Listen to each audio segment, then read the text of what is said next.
কাশ্মীরের অমরনাথও করেছি, সে যুদ্ধও হয়েছিল 2000 সালের 1 আগস্ট আমাদের ওপর জঙ্গি হামলা হয়েছিল।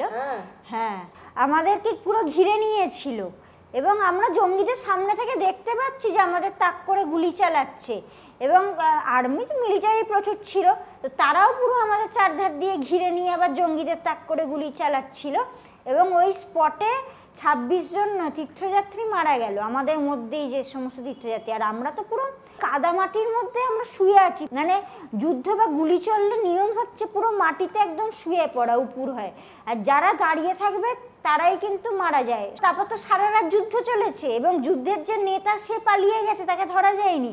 সেই অবস্থায় আমরা ওই 4-5 দিন যতদিন অমরনাথ লাগে ট্রেকিং কমপ্লিট করে সবাইকে নামিয়ে দিয়েছে, ট্রেকিং বন্ধ হয়ে গিয়েছিল।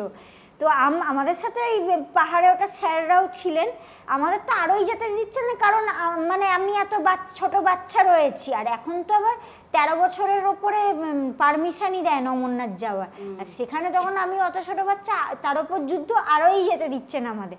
সেইখানে সেই বলে বলে ওদের রাজি করিয়ে আমরা করে এসেছিলাম অমরনাথ।